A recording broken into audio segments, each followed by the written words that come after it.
আসসালামু আলাইকুম। কানিজ ফাতেমা লোপা স্বাগত জানাচ্ছি এনটিভির সকালের খবরে। ক্রাউন সিমেন্ট শিরোনাম দেখছিলেন, এবারে নিয়ে যাচ্ছি পুরো খবরে। এদিকে রোববার রাতে 7 কলেজের শিক্ষার্থীদের সাথে ঢাকা বিশ্ববিদ্যালয়ের শিক্ষার্থীদের সংঘর্ষকে অনাকাঙ্ক্ষিত উল্লেখ করে পরিস্থিতি সামাল দিতে সরকার চেষ্টা করছে বলে জানিয়েছেন আইন উপদেষ্টা অধ্যাপক আসিফ নজরুল। আর সড়ক অবরোধ করে প্রতিবাদ না করার অনুরোধ করেছেন স্বরাষ্ট্র উপদেষ্টা অবসরপ্রাপ্ত লেফটেন্যান্ট জেনারেল জাহাঙ্গীর আলম চৌধুরী। সোমবার দুপুরে সচিবালয়ে বৈঠক শেষে এসব বলেন তারা। রিপোর্ট করছেন রোকনউদ্দিন। রোববার রাতে ঢাকা কলেজ সহ 7 কলেজের শিক্ষার্থীদের একটি প্রতিনিধি দল সাক্ষাৎ করেন ঢাকা বিশ্ববিদ্যালয়ের উপাচার্যের সাথে। সেখান থেকে বেরিয়ে সায়েন্স ল্যাবে সড়ক অবরোধ করেন তারা। এমন পরিস্থিতিতে সোমবার স্বরাষ্ট্র মন্ত্রণালয়ে বৈঠক করেন সরকারের 3 উপদেষ্টা সহ আইন শৃঙ্খলা রক্ষাকারী বাহিনীর ঊর্ধ্বতন কর্মকর্তারা। এগুলি তো অনাকাঙ্ক্ষিত, এগুলি অ্যাভয়েড করার জন্য আমাদেরকে আরো বেশি উদ্যোগ নেওয়ার আমরা চেষ্টা করব। যা করলে এটা রিজলভ হবে সেটা করার চেষ্টা করব। আর সবাইকে ধৈর্য ধরার আহ্বান জানিয়ে সড়ক অবরোধ না করে আন্দোলন করার অনুরোধ জানান স্বরাষ্ট্র উপদেষ্টা। আলোচনার মাধ্যমে দ্রুতই সমাধান মিলবে বলেও আশাবাদ তার। আইন শৃঙ্খলা বাহিনীকে বলতে তারা ধৈর্যের ধারে সাথে জিনিসটা মোকাবেলা করার জন্য, এবং আমাদের ছাত্র ভাইদেরও আমরা অনুরোধ করব প্রত্যেকটা জিনিস একটু ধৈর্যের সাথে এবং আলোচনার মাধ্যমে যেন সমস্যাটা সমাধান হয়, ওই দিকে যেতে হবে। আর অনেক সময় আছে যদি কোনো কিছু হয় করতে হয়, তো রাস্তাটা ব্লক না করে যে জায়গায় ধরেন তাদের মাঠ আছে অথবা আমাদের সরোয়ার্দী উদ্যান আছে, এই সব জায়গায় এসে যদি প্রতিবাদটা করে সবচেয়ে ভালো। তা না হলে রাস্তাঘাটের এটা বন্ধ করলে একটা যানজটের হয়, এটা কিন্তু জনগণ কিন্তু একটা দুর্ভোগের ভিতরে পড়ে। ছাত্ররা যেই সময় যেই কাজই করছে তারা কিন্তু পজিটিভটাই করে, তারা কিন্তু নেগেটিভ কোনো কাজ করে না। অনেক সময় আছে হয়তো একটা কাজ করতে গেলে ছোটোখাটো দিয়ে একটা ভুল হতে পারে। পরিস্থিতি সামাল দিতে রোববার রাতে স্বল্প পরিমাণে সাউন্ড গ্রেনেড ও টিয়ার শেল ব্যবহার করা হয়েছে, না হলে রক্তক্ষয়ী সংঘর্ষ হতে পারত বলে দাবি করেন ঢাকা মহানগর পুলিশ কমিশনার। নতুবা তো আপনার রক্তক্ষয়ী সংঘর্ষ হতো। Rokonuddin, NTV news, Dhaka. আবারও রেলওয়ে কর্মীদের কর্মবিরতির খবর। রেলওয়ে কর্মীদের কর্মবিরতি সম্পর্কে জানতে কমলাপুর রেল স্টেশনে আছেন আমাদের সহকর্মী কায়কোবাদ মাহমুদ। আমরা সরাসরি তার সাথে কথা বলছি। কায়কোবাদ, কর্মবিরতির ব্যাপারে সবশেষ কি খবর আছে আপনার কাছে?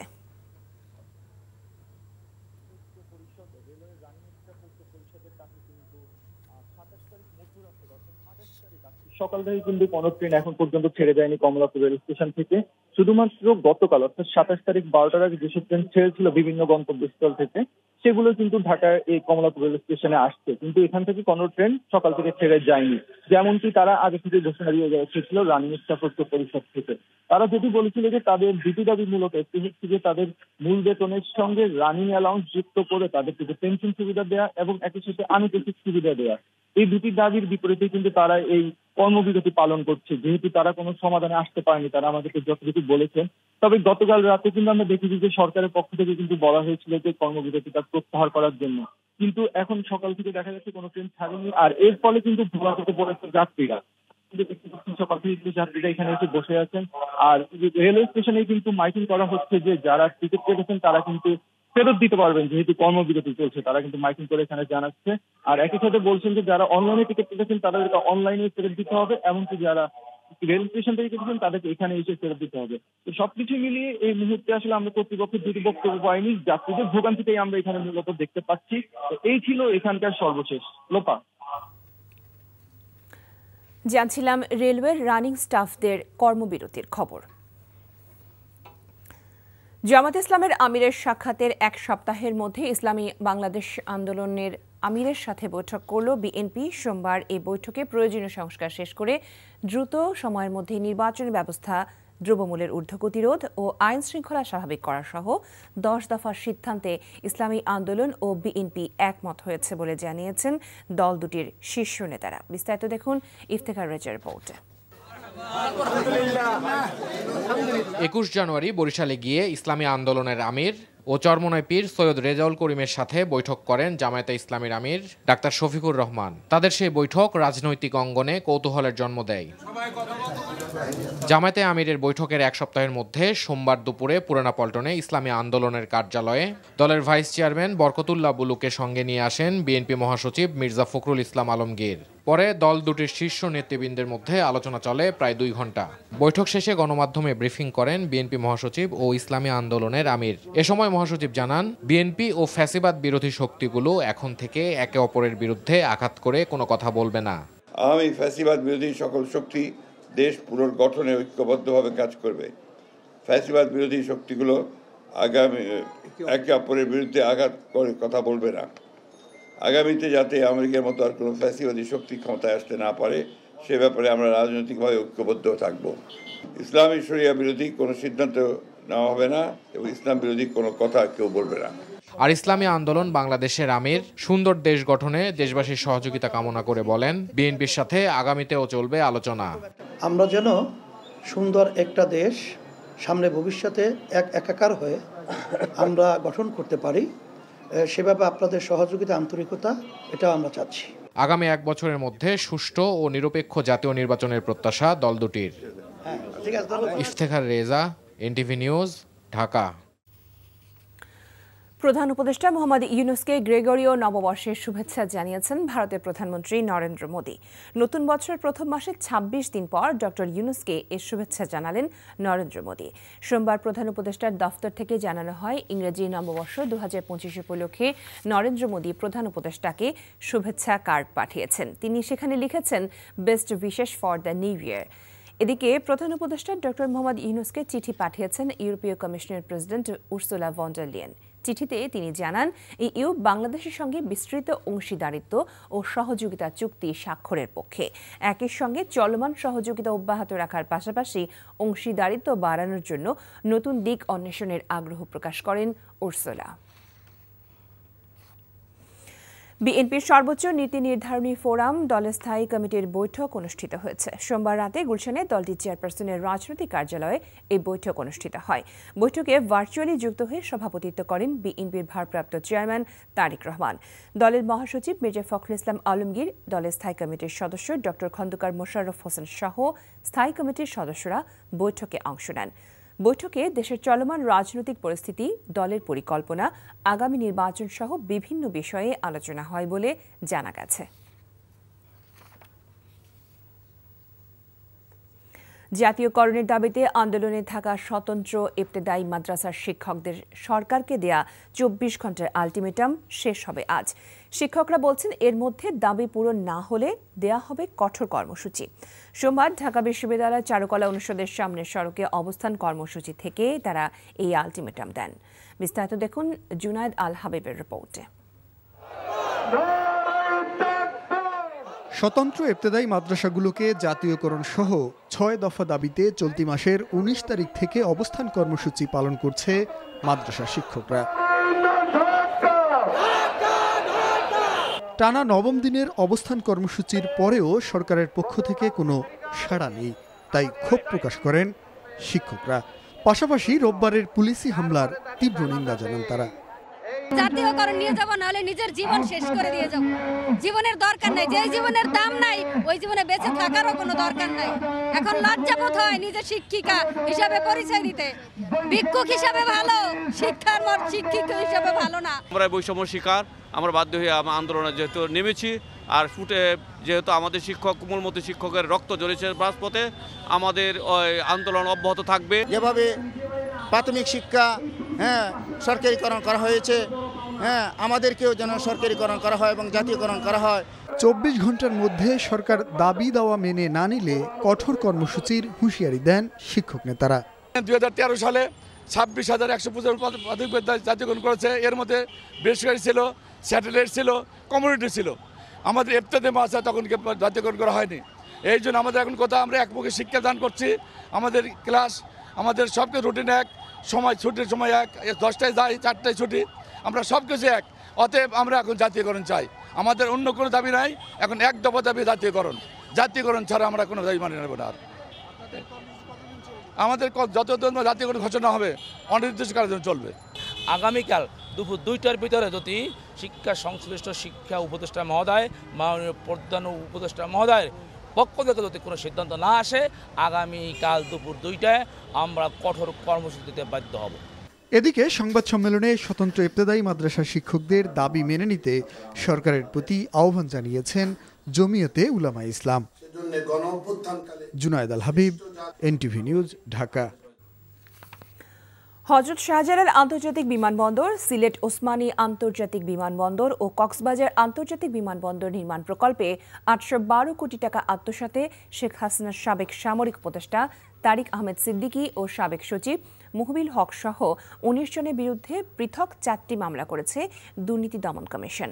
সোমবার দুদক কার্যালয়ে এক সংবাদ সম্মেলনে একথা জানানো হয়। সাদরিনা খন্দকারের রিপোর্ট। সাবেক প্রধানমন্ত্রী শেখ হাসিনার সামরিক উপদেষ্টা তারিক সিদ্দিকী ক্ষমতার অপব্যবহার এবং দুর্নীতি ও জালিয়াতের মাধ্যমে অঢেল সম্পদের মালিক বনে যাবার অভিযোগ রয়েছে। হযরত শাহজালাল আন্তর্জাতিক বিমানবন্দর সহ ৩টি বিমানবন্দরে নির্মাণ প্রকল্পের যোগ্যতা না থাকা সত্ত্বেও অযোগ্য ঠিকাদার নিয়োগ, প্রকল্পের ব্যয় বৃদ্ধি সহ নানা অনিয়মের মাধ্যমে তারিক সিদ্দিকী সহ ১৯ জনের বিরুদ্ধে ৪টি মামলা করেছে দুদক। অ্যারোনেস ইন্টারন্যাশনাল লিমিটেডের মাধ্যমে কাজ করে প্রায় ২০০ কোটি টাকা আত্মসাতের অভিযোগে জনাব তারিক আহমেদ সিদ্দিকী, সাবেক প্রধানমন্ত্রী সামরিক উপদেষ্টা জনাব মোহাম্মদ মহিবুল হক, সাবেক সিনিয়র সচিব বেসামরিক বিমান পরিবহন ও পর্যটন মন্ত্রণালয় সহ আজ একটি মামলা রুজু হয়েছে। দুদক মহাপরিচালক জানান, কিসের ভিত্তিতে ডক্টর জাফর ইকবাল গত জাতীয় নির্বাচনে ইভিএম মেশিনগুলোর মান নির্ধারণ করেছিলেন তা খতিয়ে দেখা হবে। ডক্টর মোহাম্মদ জাফর ইকবালের মতো ব্যক্তিগণ কোন ভিত্তিতে মেশিনগুলোকে যথাযথ মনে করেছিলেন সেটিও কমিশনের দৃষ্টিগোচরে আনা আবশ্যক মর্মে প্রতিমান হয়েছে টিমের নিকট। কোন প্রক্রিয়ায় সেই সময় এই মেশিনগুলোকে বিশেষজ্ঞ মতামত দিয়ে এটাকে যৌক্তিকতা প্রদর্শন করা হয়েছে সেই বিষয়টি অবশ্যই বিবেচনা করা হবে। সাদরিনা খন্দকার, এনটিভি নিউজ, ঢাকা। বৈষম্য বিরোধী ছাত্র আন্দোলনের আহ্বায়ক হাসনাত আব্দুল্লাহ বলেছেন, ফের আওয়ামী লীগের নির্বাচনে অংশগ্রহণ এবং তাদের রাজনীতি করার আলোচনা অনেক পরে, আগে খুনি হাসিনার বিচার নিশ্চিত করতে হবে। আওয়ামী লীগের কমিটির লিস্ট ধরে ধরে বিচার নিশ্চিত করতে হবে। যারা বাক স্বাধীনতা হরণ করে জুলুম করেছে তাদের বিচার করতে হবে। আওয়ামী লীগ ও ছাত্রলীগের পুনর্বাসন ঠেকাতে সবাইকে ঐক্যবদ্ধ থাকার আহ্বান জানান তিনি।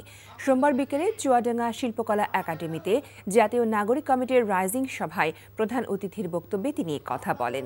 হাসনাত আব্দুল্লাহ বলেন, বিগত 3টি নির্বাচনে কেউ ভোট দিতে পারেননি। মিড নাইট ইলেকশনের রূপকার হিসেবে খুনি হাসিনার নাম সব সময় লিপিবদ্ধ থাকবে। তিনি গণতন্ত্রকে টুটি চেপে হত্যা করেছেন। আওয়ামী লীগ নির্বাচনে আসবে কি আসবে না, আওয়ামী লীগ পলিটিক্যালি ফাংশন করবে কি করবে না, এই আলাপ আলোচনা অনেক পরে। আগে খুনি হাসিনার বিচার নিশ্চিত করতে হবে। আওয়ামী লীগের কমিটির লিস্ট ধরে ধরে বিচার নিশ্চিত করতে হবে। যারা বাক স্বাধীনতা হরণ করেছে তাদের বিচার নিশ্চিত করতে হবে। তারা জুলুম কায়েম করেছে তাদের বিচার নিশ্চিত করতে হবে। বৈষম্য বিরোধী ছাত্র আন্দোলনে রাজধানীর যাত্রাবাড়ি এলাকায় হত্যার ঘটনায় দায়ের করা মামলায় ক্ষমতাচ্যুত প্রধানমন্ত্রী শেখ হাসিনার বেসরকারি শিল্প ও বিনিয়োগ বিষয়ক উপদেষ্টা সালমান এফ রহমানের 3 দিনের রিমান্ড মঞ্জুর করেছে আদালত।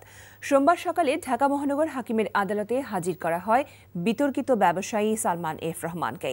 এ সময় যাত্রাবাড়ি থানা এলাকার একটি হত্যা মামলায় তাকে জিজ্ঞাসাবাদের জন্য 7 দিনের রিমান্ড চান মামলার তদন্ত কর্মকর্তা। আর সালমান এফ রহমানের জামিন চান তার আইনজীবীরা।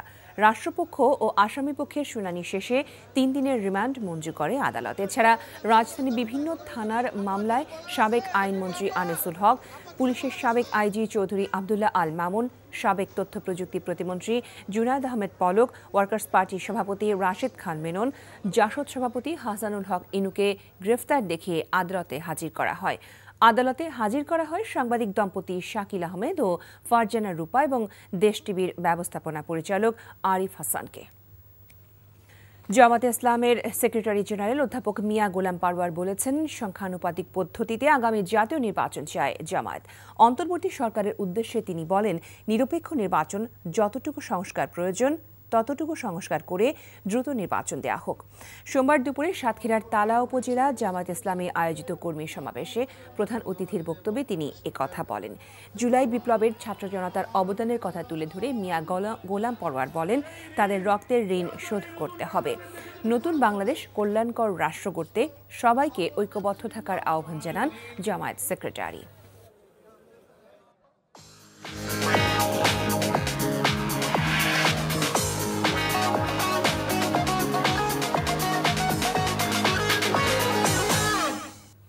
নগদ নিবেদিত অর্থনীতির খবর। বিদ্যুৎ ও গ্যাস সংকটের পাশাপাশি ব্যাংকিং সেক্টর ও বন্দর ব্যবস্থাপনায় কিছু চ্যালেঞ্জ থাকলেও এসব কাটিয়ে শিগগিরই বাংলাদেশে বিদেশি বিনিয়োগ বাড়বে বলে আশা প্রকাশ করছেন বাংলাদেশ রপ্তানি প্রক্রিয়াকরণ এলাকা কর্তৃপক্ষের নির্বাহী chairman major general Abul Kalam Mohammad Ziaur Rahman. সোমবার সকালে রাজধানীর ধানমন্ডিতে বেবজা কার্যালয়ে মিট দ্য প্রেস অনুষ্ঠানে তিনি এইসব কথা বলেন। সংস্থাটির নির্বাহী চেয়ারম্যান বলেন, জুলাই আন্দোলন ও বৈশ্বিক সংকটের কারণে দেশে প্রত্যক্ষ বৈদেশিক বিনিয়োগ কিছুটা কমেছে, তবে এ সময় রফতানি বৃদ্ধি পেয়েছে বলে তিনি জানান। একই সঙ্গে বিদেশি বিনিয়োগকারীদের আকৃষ্ট করতে বেবজার পক্ষ থেকে সব ধরনের উদ্যোগ গ্রহণ করা হয়েছে বলেও জানান সংস্থাটির নির্বাহী চেয়ারম্যান। বেবজার অধীনে দেশের বিভিন্ন এলাকায় এখন পর্যন্ত 8টি ইপিজেড ও একটি অর্থনৈতিক অঞ্চল পরিচালিত হচ্ছে।